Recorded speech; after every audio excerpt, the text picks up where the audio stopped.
Jason, did you know that there is a legitimate dinosaur fossil black market? I could imagine that. I could imagine that. I could imagine a moon rock If black there's a market. black market for babies, there's a black market for dinosaur bones. Right. Let's be honest. Or ears or, body parts or whatever. Or dinosaur babies or dinosaur eggs as a kind of a shoving all those things together. Certainly. Absolutely. Yeah. And it's like, it's big money. I mean, it really can be. And like I'd come across a story quite a while ago. And I don't know what sparked my interest. I think I saw a teaser for the new Jurassic Park movie, and I was like, man, I love dinosaurs, And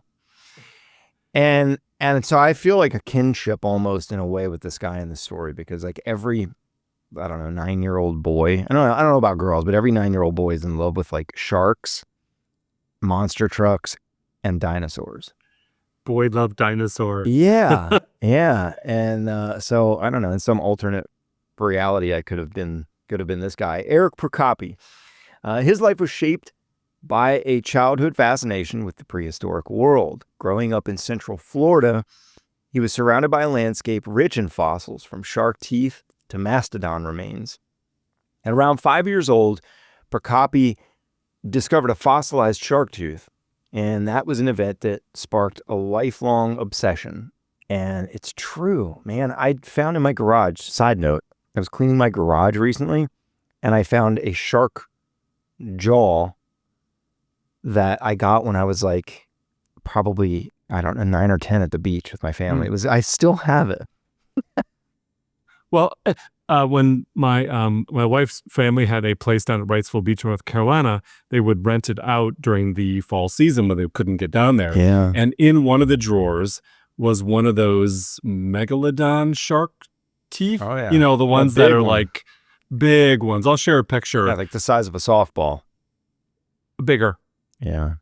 Yeah, it's incredible. Yeah, so like, oh, this is cool. Yeah. But did you steal it? Had to leave it there. I wish I did, right? It's family.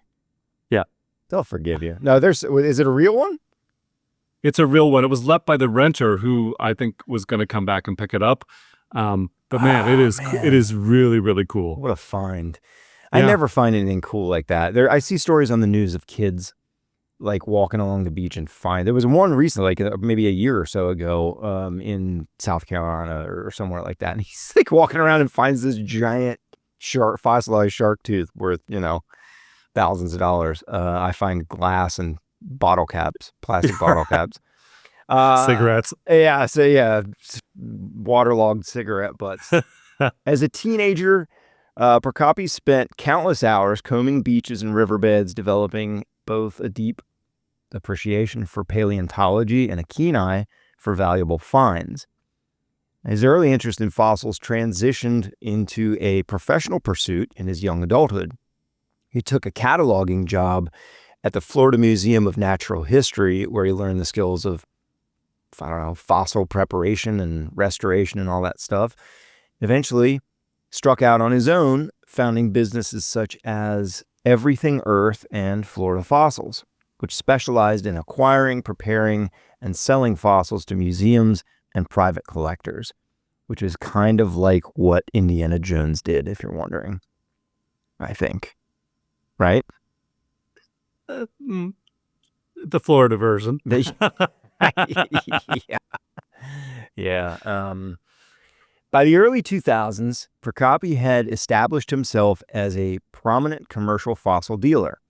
He was known for his ability to find, restore, and market impressive specimens, catering to both scientific institutions and wealthy enthusiasts. And that is, do you remember a couple years ago, I don't know if this is still a thing, but it became a thing for like rich people to have Tyrannosaurus Rex skulls. There was a couple years back when Nicolas Cage, it was like all through the news when he was having financial troubles, and it started going through like, he's got 60 different sports cars and he's got houses here and there and there. And one of the things that he had was a Tyrannosaurus Rex skull that he bought for some obscene amount of money. It just, in his, the entryway of his house.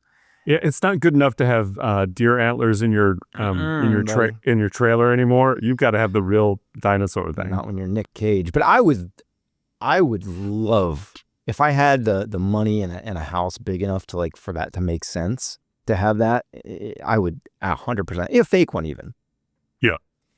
Anyway, this guy's business thrived on growing demands for fossils as both scientific artifacts and luxury collectibles became more of a thing. And I talked about Nick Cage, but I think Leonardo DiCaprio owns a Tyrannosaurus Rex skull too. Interesting. It's the thing rich actors do. As the fossil markets evolved, so did Prokopi's ambitions.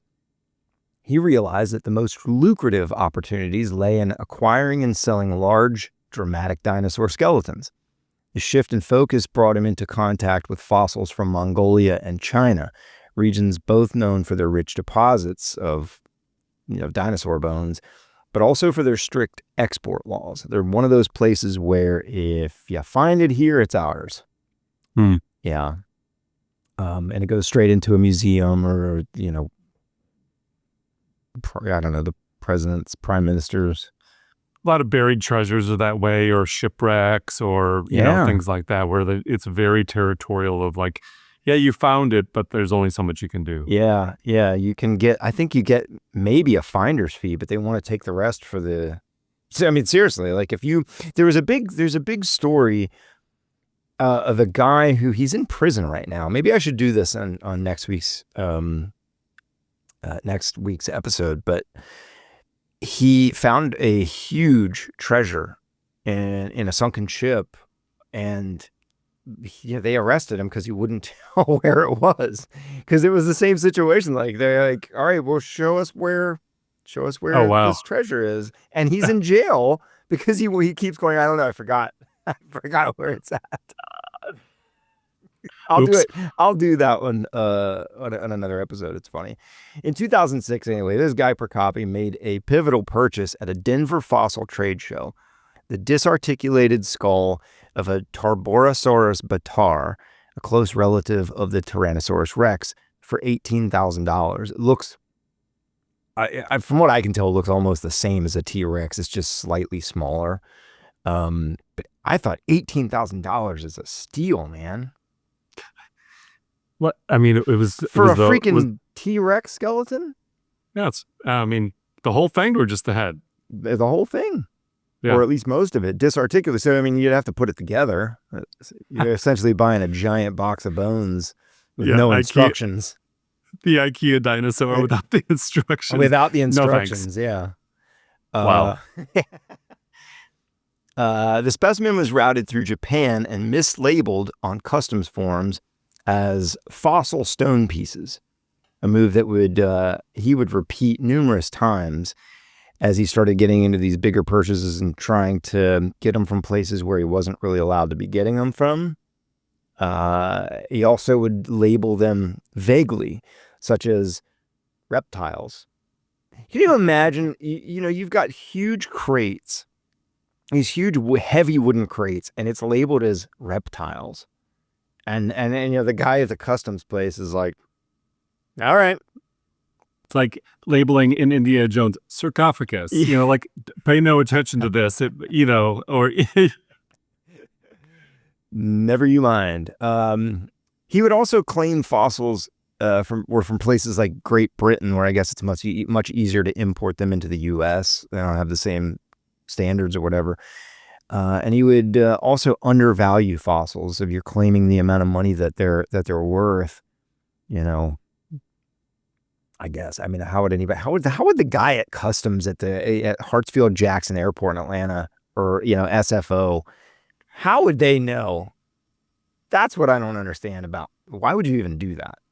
It wouldn't be because you said it had a low value. It would be flagged because it's unusual and huge and heavy weird. Yeah. It says fragile on it. Yeah. So anyway, all these little tricks this guy was pulling allowed him to bring valuable specimens into the U.S. without proper documentation and permits, and a lot of times then they just it gets into his possession in the U.S. and nobody wherever it came from. It's out of sight, out of mind. They don't know where it came from anyway.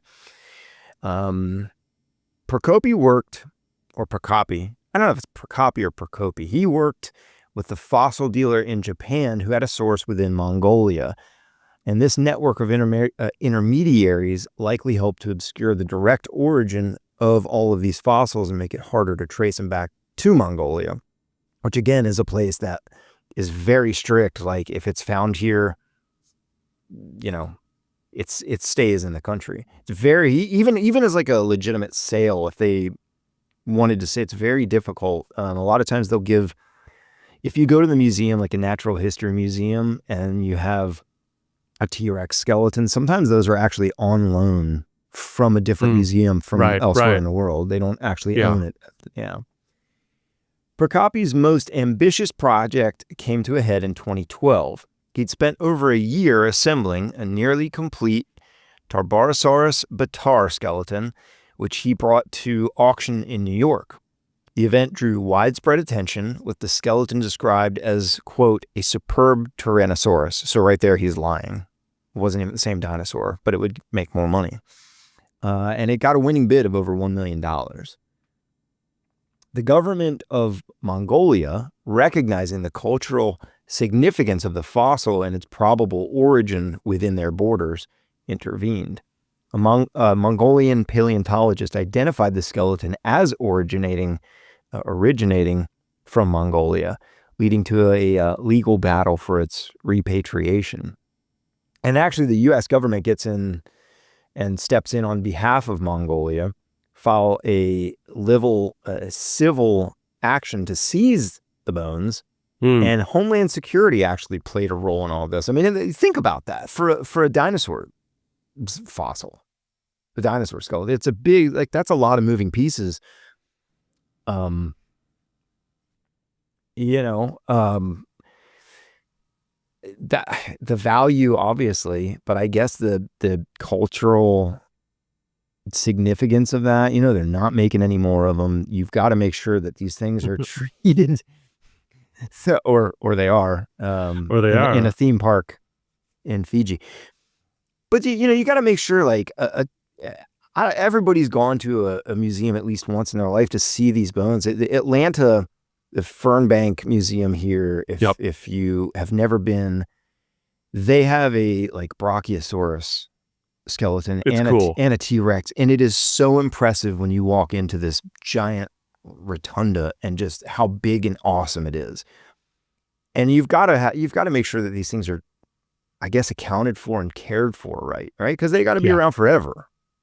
You know, and I love that. I love Fernbeck, where you can actually kind of go up the stairs and kind of see it from different perspectives. In Chicago, it's either the Natural History Museum or Science and Industry has a really, really long one that's really cool like that too. So yeah, totally great as a kid. Yeah. So Prokopi gets, he's under investigation, and as it unfolds, his business practices come under further, you know, scrutiny and intense examination. In October of 2012, he's finally arrested and charged with smuggling.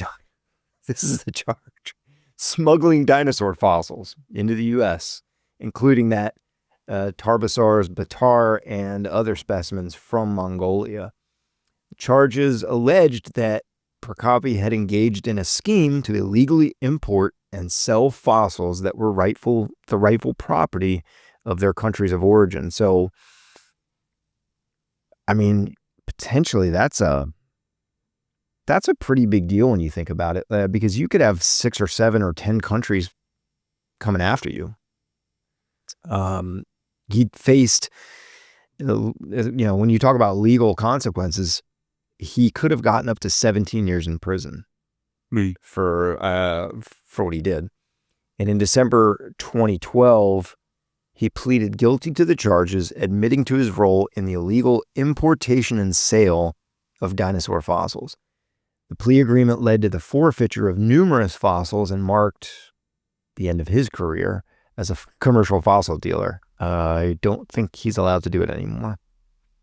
In June of 2014, he was sentenced to 3 months in prison.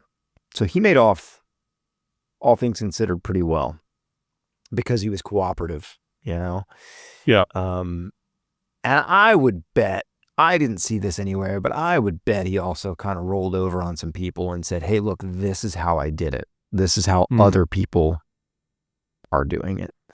Yeah, and there's not a lot of precedent for like, what did we do with this guy for smuggling in dinosaur fossils and doing what he did, right? Like there's kind of comparables, but it's like, what are we really going to do? Are we going to put this guy away for 17 years? Or are we going to give him a break and tell him to go away? Yeah, and honestly, I mean, it's not, I don't want to say it's not a big deal, but it's not that big of a deal. He's not like human trafficking, you know what I mean? Like, it's make sure the things get back to where they were going or where they came from. And the Tyrannosaurus bataar, or they call it a Tyrannosaurus bataar, but Tarbosaurus bataar skeleton was repatriated to Mongolia in May of 2013, where it was put on display in a museum dedicated not only to the dinosaur itself, but also to the fight for its return.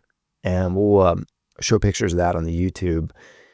But well, that's cool. At least they did put it in a museum and that people were looking at. I mean, that's ultimately the goal, right? And like, if it is in Mongolia and people would visit that, yeah, that's a good thing. Yeah.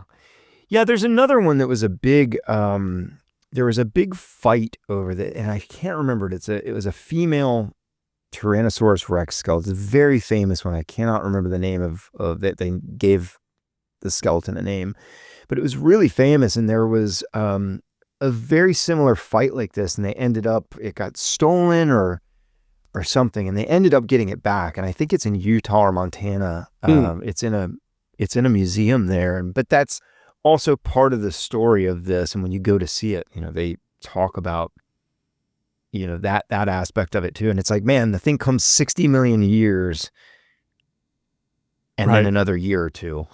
You know what I mean? Like, it's the story continues.